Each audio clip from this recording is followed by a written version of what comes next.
Bienvenidas y bienvenidos.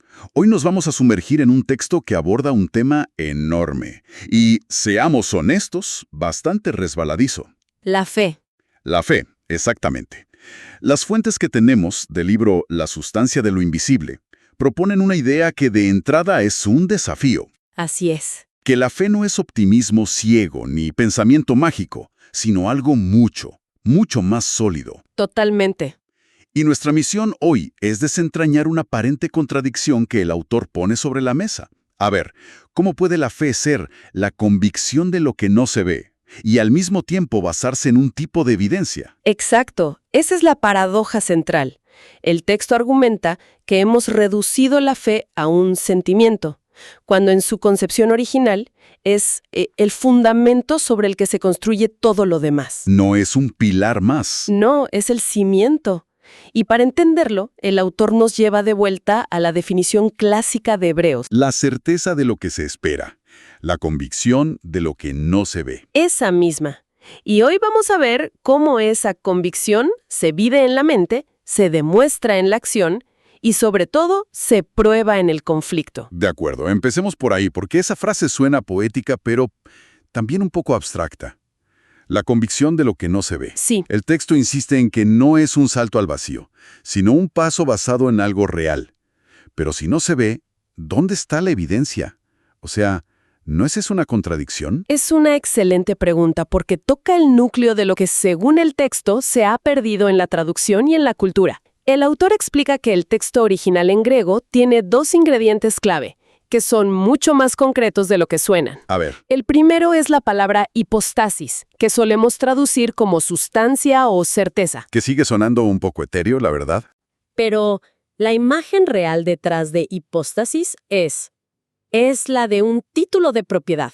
Un título de propiedad. Sí, el documento legal que te garantiza la posesión de una casa que quizá aún no has visto o en la que todavía no puedes entrar. Ah, ok. No es un deseo, no es una esperanza vaga, es una garantía legal. Es la realidad presente de algo futuro. Tienes el papel en la mano y ese papel es tu certeza. Vaya, eso lo cambia todo. ¿Verdad que sí? O sea, no es desear la casa, es tener la escritura. Literalmente. ¿Y el segundo ingrediente cuál es? El segundo es elenchos, que traducimos como convicción, Ajá. pero su significado original es más fuerte. Es la prueba o la evidencia que se presenta en un juicio para demostrar un caso más allá de toda duda razonable. Entiendo. Es la evidencia que, aunque no la puedas tocar, te convence por completo. Así que, uniendo las dos ideas, la fe no es ciega. Claro. Se apoya en una garantía, la hipóstasis, y en una evidencia convincente, el elenchos, aunque ninguna de las dos sea visible para los 5 sentidos. Me gusta mucho esa imagen. La fe como un telescopio. Buena analogía. No inventa las estrellas, simplemente te permite ver las que ya están ahí, pero que son invisibles a simple vista. Y para ilustrar esto, el texto nos lleva a lo que llama el Salón de la Fe. Sí, el famoso capítulo 11 de Hebreos.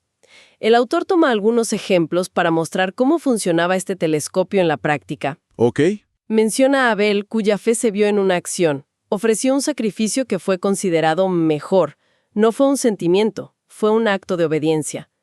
Pero el caso de Noé es aún más gráfico. Ah, claro. El hombre que construye un barco gigantesco en medio de la nada. Exacto. Imagina la escena. No hay una sola nube en el cielo. Nunca ha llovido de esa manera en la historia del mundo. Y este hombre empieza a construir un arca de dimensiones colosales. Una locura. La única evidencia que tenía era una advertencia divina, nada más. Para sus vecinos, para su familia, debió parecer un loco, ¿no? Totalmente. La fe de Noé no fue un sentimiento privado, fue un proyecto de construcción público y muy probablemente humillante. Actuó basado en la escritura de propiedad de una promesa que parecía absurda. Y luego está Abraham, a quien se le pide que deje todo. Su casa, su país, su seguridad, para ir a un lugar que ni siquiera conoce. Uf. Es como si una voz te dijera, renuncia a tu trabajo, vende tu casa y empieza a conducir. Ya te diré cuándo parar. Es la definición de fe radical. Y lo más impactante que plantea el autor es que ninguno de ellos llegó a ver la película completa. ¿Cierto? Abel murió, Noé vio el diluvio pero no la restauración final. Abraham nunca poseyó la tierra prometida más que una cueva para enterrar a su esposa. Murieron con el tráiler de la promesa, y con eso les bastó. Wow. Su fe no dependía del final feliz en vida, sino de la confianza en quien había firmado el título de propiedad. Esto nos lleva a un punto que el texto machaca bastante. La diferencia entre simplemente creer en Dios y creerle a Dios. Suena a juego de palabras, pero parece ser fundamental. Es que es la diferencia entre la teoría y la práctica. Para explicarlo, el libro usa una especie de autodiagnóstico de la fe con 3 niveles. 3 niveles. Sí, o etapas. El primero es notitia. Es el nivel Wikipedia.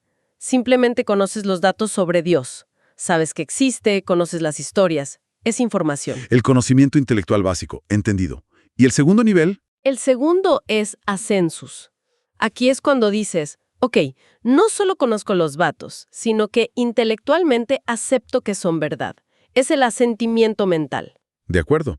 Pero aquí viene la advertencia del autor. La mayoría de la gente dice se queda estancada en este nivel, en lo que llama una fe de demonios. Espera, fe de demonios, eso es bastante fuerte. Lo es, y es una cita directa del libro de Santiago en la Biblia, que dice que hasta los demonios creen que Dios existe, y tiemblan. Ah, claro. Ellos tienen noticia, el conocimiento, y ascensus, el asentimiento, pero eso no los transforma en lo más mínimo. Creer que algo es verdad no necesariamente cambia tu vida. Entiendo. Y ahí es donde entra el tercer nivel, Ahí es donde entra el tercer nivel, el que lo cambia todo. que supongo que es la fiducia. Exactamente, fiducia. Es la confianza y la entrega total. El autor usa una analogía muy simple pero potente. ¿Cuál? No es solo saber que una silla existe, eso es notitia. Ni estar de acuerdo en que es una silla sólida capaz de sostenerte, eso es ascensus. Fiducia es el acto de sentarte en la silla y confiarle todo tu peso. Dejando de sostenerte por ti mismo. Justo. Es un acto de rendición que involucra la mente, el corazón y, crucialmente, la voluntad. Y ese acto de sentarse, de confiar todo tu peso, no puede ser pasivo. Me imagino que te obliga a hacer algo. El texto dice que la fe bíblica es un verbo. Esa es la clave. La obediencia se convierte en la evidencia externa de la fiducia interna. No puedes decir que confías en la silla si nunca te sientas, no. Claro. Por eso el libro contrasta lo que llama la fe racional, la que actúa solo cuando el camino es seguro y lógico, con la fe radical, que se activa cuando la instrucción parece ilógica. Como Abraham saliendo sin mapa. O Noé, o su proyecto de astillero en el desierto. Exacto. La acción se convierte en la prueba de la convicción. Y para ilustrar la falta de ella, el texto menciona el caso del rey Saúl. Sí. Y es un ejemplo fascinante porque muestra cómo funciona la fe incompleta. A Saúl se le da una orden divina muy específica: destruir por completo a un enemigo, incluyendo su ganado. Ok. Y él obedece. Casi. Destruye todo menos lo mejor del ganado. Su excusa es que era para sacrificarlo a Dios. Es la personificación de la obediencia con letra pequeña. Todos hemos hecho eso, ¿no? Haré lo que me pides, pero con este pequeño ajuste que me conviene más. Exacto. Y el texto lo usa para mostrar que esa pequeña cláusula anula todo el contrato de la fe.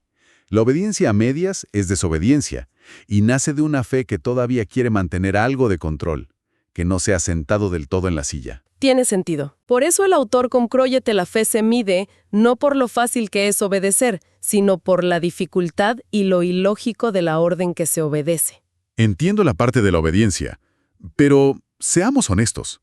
La vida real interfiere. El texto debe abordar qué pasa cuando uno obedece, cuando se sienta en la silla, y aún así todo sale mal, ¿no? Por supuesto. Porque esa es la prueba de fuego para la fe de cualquiera. Absolutamente. Y el libro dedica una sección entera a esto, a lo que llama el gimnasio de la fe. Argumenta que la idea de que la fe es un pase para una vida sin problemas es una de las mayores distorsiones. Me imagino. Y para aclarar el panorama, distingue entre 2 tipos de conflicto que, aunque se parezcan, tienen orígenes y propósitos opuestos. Primero está la prueba, del griego dokimion. ¿Qué sería exactamente una prueba en este contexto? Es un proceso que, según el texto, es permitido por Dios con un propósito bueno: purificar y fortalecer la fe. Ok.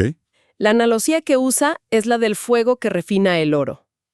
El fuego es intenso y doloroso, pero su objetivo no es destruir el metal, sino quemar las impurezas para que quede más puro y valioso. O sea, no es un castigo. No es un castigo, es un refinamiento.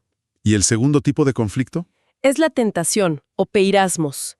Esta, según la fuente, proviene de una fuente externa u hostil o de nuestras propias debilidades, y su objetivo siempre es destructivo. Siempre. Siempre.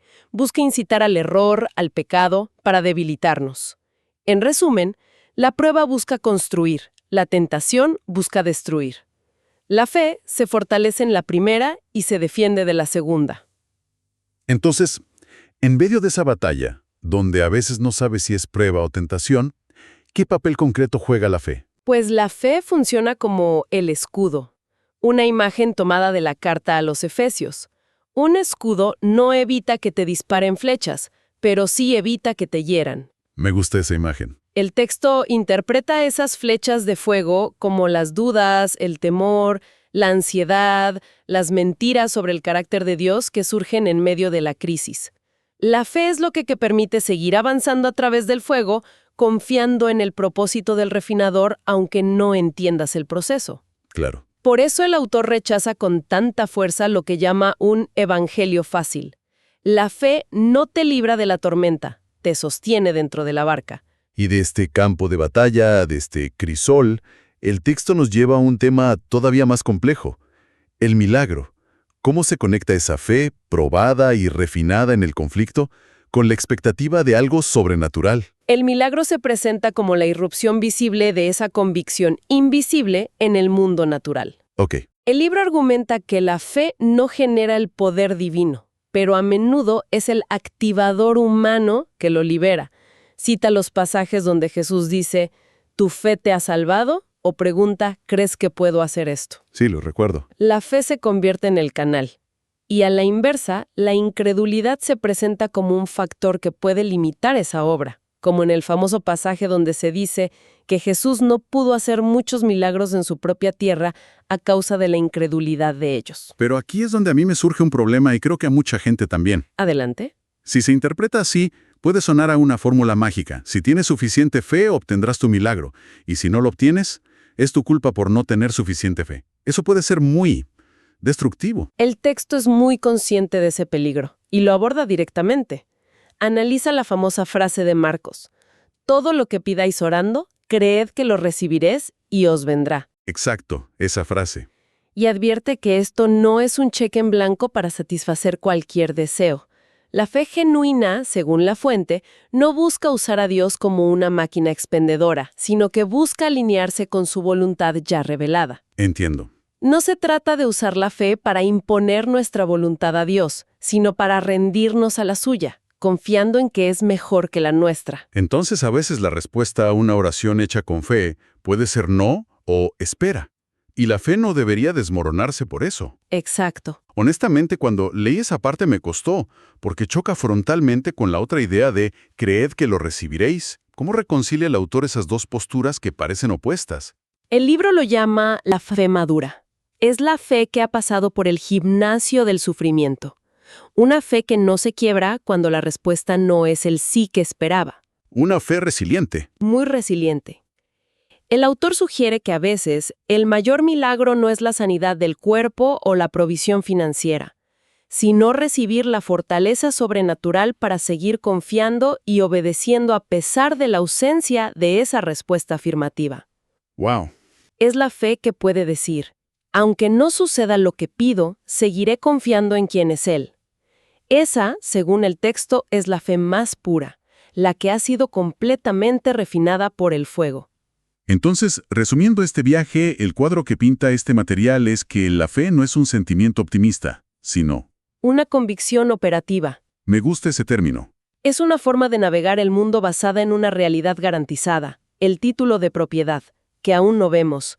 Una realidad que involucra nuestra mente, nos impulsa a la acción y nos sostiene en las pruebas más duras. Lo fascinante es esa tensión constante que describe el texto entre la certeza interna y la incertidumbre externa. Se trata de ver lo invisible y actuar en consecuencia. Ya sea construyendo un barco en tierra seca, O saliendo de casa sin un destino claro, o perseverando en una prueba sin una solución a la vista. Es un marco de vida donde la promesa pesa más que las circunstancias. y esto nos deja con una pregunta final para la reflexión, que se destila del espíritu de todo lo que hemos hablado. A ver, Nos invita a mirar nuestra propia vida y preguntarnos, ¿qué situación que hoy parece imposible, en la salud, en una relación, en las finanzas, la estamos viendo únicamente a través del lente de lo que es visible y humanamente posible? es una buena pregunta. ¿Y cómo cambiaría nuestra perspectiva, nuestras decisiones y nuestras acciones si aplicáramos la idea de este telescopio de la fe, que confía en una realidad y un poder que trascienden esas circunstancias?